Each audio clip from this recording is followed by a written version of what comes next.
ਲੋ ਜੀ ਸਾਡੇ ਕੋਲ ਸ਼ਫੀਕੁਰ ਰਹਿਮਾਨ ਸਾਹਿਬ ਬੈਠੇ ਨੇ ਜਿਹੜਾ ਨੈਸ਼ਨਲ ਬੈਂਕ ਯੂਨੀਅਨ ਦੇ ਵਿੱਚ ਇਹਨਾਂ ਨੇ 56 ਸਾਲ ਗੁਜ਼ਾਰੇ ਨੇ और उनकी मजदूरों की हकूक वास्ते ये जंग लड़ते रहे हैं।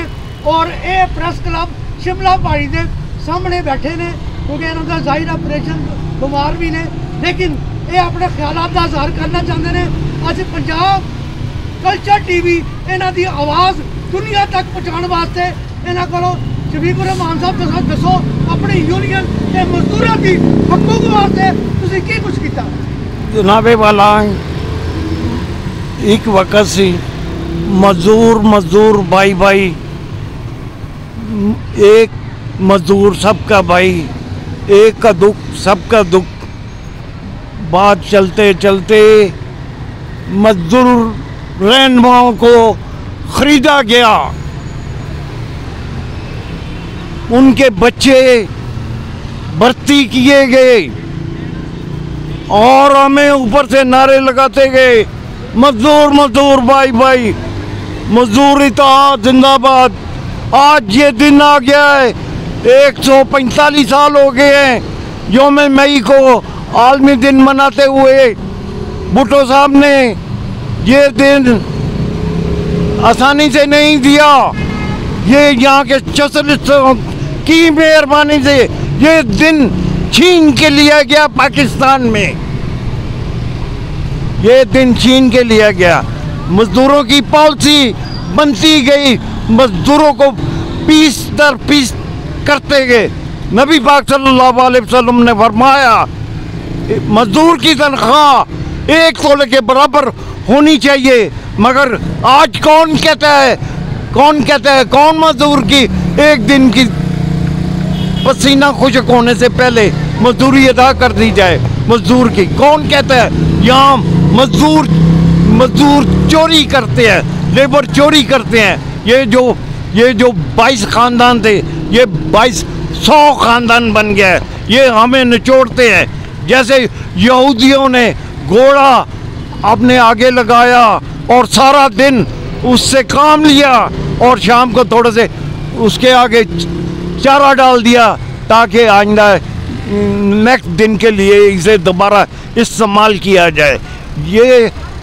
ये जो मुल्क है ये एक रियासत है अमेरिका और बरतानिया की। मुल्क बरतानिया और अमेरिका के दरमियान मायदा हुआ, 22 साल तक ये मुल्क में असेंबली ना बन सकी। 22 साल के बाद मुल्क में असेंबली कायम हुई। यहाँ के सोशलिस्टों की मेहरबानी से यहाँ पर कुछ आवाज़ बुलंद होने लगी, मगर उस आवाज़ को रफ्ता रफ्ता दबा दिया गया और आज मजदूर का नाम लेने वाला कोई नहीं है। मैंने इतना अरसा कुर्बानी दर कुर्बानी देता रहा। ये पीपल्स पार्टी, ये मजदूरों की बात करने वाली, ये मजदूर चोर जमात है और तमाम मजदूर चोर जमाते हैं, मजदूर चोर जमाते हैं सर। और मजदूरों के हकूक वास्ते जंग लड़ते रहे हो, सिर्फ भुट्टो दौर तक काम मजदूरों वास्ते सही सी, बाकी उसके बाद कोई काम नहीं होया ना जी। भुट्टो ने भी 2 तबकाती निज़ाम यहाँ पर दिया। ये एचिसन कॉलेज यहाँ अमीरों के बच्चे पढ़ते रहे। पंजाब में क्या, ये गरीबों की पार्टी है। पंजाब से आगे ये वडेरों की पार्टी है। ये 2 कौमी नजरिया भुट्टो ने पैदा किया। नैशनल बैंक कश्मीरी साहब जो जनरल सैकटरी सी, फिर हबीब जालम का मुंडा भी उस बैंक यूनियन की कहोगे? देखो जी, हबीब जालम ने जाते जाते अपने बच्चे को भर्ती करवा दिया, तो वो भी इंतकाल फरमा गए हैं। अल्लाह ताला उन्हें अपने जवार रहमत में जगह दे। नहायती शरीफ आदमी और बहुत अच्छा आदमी था। और गुलाम मीरा कश्मीरी एक जमात इस्लामी का फर्द था। 1974 में इसने अनवारुल अमान फ़ारूकी से शिकस्त खाई। वो अनवारुल अमान फ़ारूकी कराची से आया, लाहौर से शिकस्त दी। ये गुलाम मीरा कश्मीरी वो पुरानी अनारकली, वो वादा का दफ्तर था, वहाँ जाके पनाह ली। तो मैं उनके पास गया, बाबा जी हमें सख्त ज़रूरत है इस वक्त, आप हमारे साथ खड़े हों। भुट्टो साहब ने फरमाया है, मैंने गुलाम मीरा कश्मीरी को अपने साथ लिया और भुट्टो साहब से मिलवाया, और लाहौर में जब एंट्री हुई लॉर्ड्स होटल में इस्तकबालिया दिया गया गुलाम मीरा कश्मीरी की तरफ से, इसको पीपल्स पार्टी में शामिल किया गया। भुट्टो साहब ने जब इंतखाबी तहरीक शुरू की तो लाहौर चेरिंग क्रॉस के ऊपर गुलाम मीरा कश्मीरी और फिल्म एक्टर मोहम्मद अली को अपने साथ खड़ा किया। तो बाद में जैसे जैसे भुट्टो साहब के ऊपर मुसीबतें आती गई, वैसे वैसे इन्होंने अपने राह दूसरी तरफ मोड़ ली। एक्चुअली ये जमात इस्लामी का आदमी था, हाँ ये ट्रेड यूनियन फेडरेशन का बंदा था।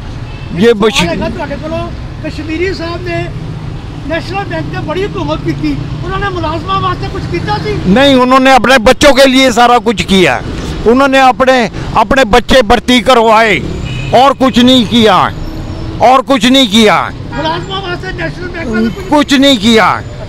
वो कहता कि अगर मैं मजदूरों के लिए कुछ आवाज कोई काम करूं तो मैंने यूनियन ऑफिस को ताला लगवाना है।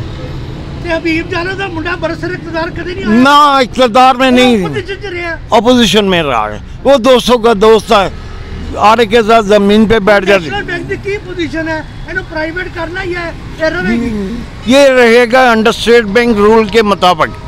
ये 2/3 अक्सरियत होगी तो तब इसमें चेंजिंग आ सकती है, वरना चेंजिंग नहीं आएगी। ये जहाँ स्टेट बैंक है वहाँ नेशनल बैंक काम करता है। ये कौमी बैंक है, इसको लोग चाहते हैं, ये बड़े बड़े सरमायादार चाहते हैं कि इस बैंक को अपनी कस्टडी में ले लिया जाए, खरीद किया जाए।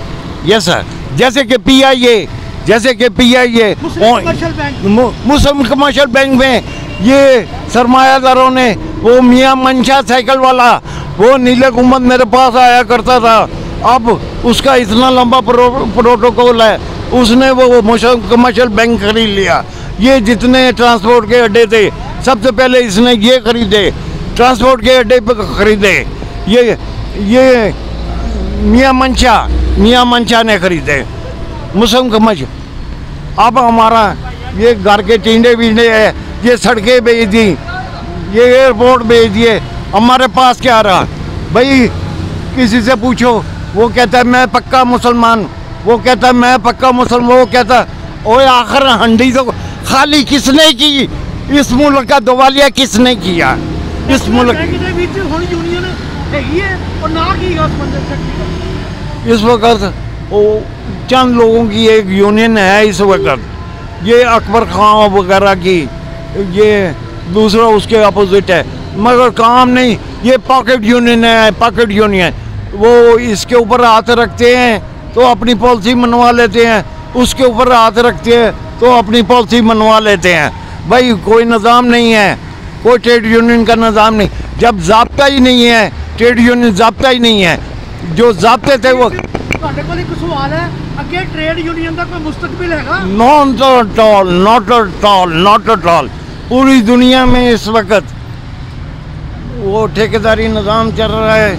भाई साइन बोर्ड लगे हुए हैं, उसके ऊपर जॉब आ जाती है, इतने घंटे की जॉब है, आपने करना है तो अपना एक्सपीरियंस बताएं, इतने डॉलर दे दिए जाए, वरना बैठे रहो। और मुल्क में महंगाई, इस कदर महंगाई है मुल्क में, आपको बता नहीं सकते। वो रोटी के चक्कर में फोटो सेशन करवाने आते हैं, टिकटॉक बनवाने आते हैं, तंदूरों पे खड़े हो जाते हैं, 31 गाड़ियाँ लेके रात को पेट्रोल महंगा करते हैं, दिन को 16 रुपए की रोटी, वो भी कोई नहीं मानता। कोई पैगाम दो यौम मई के साथ। हाँ, जब तक तबकाती निज़ाम नहीं होगा, उस वक्त तक इस मुल्क में कुछ नहीं हो सकता। सबसे पहले हमें अमेरिका को रोकना होगा, अमेरिका की मदाखलत को रोकना होगा, वरना ही हमारे बच्चे इस गुलामी के दौर से बच सकेंगे। Thank you.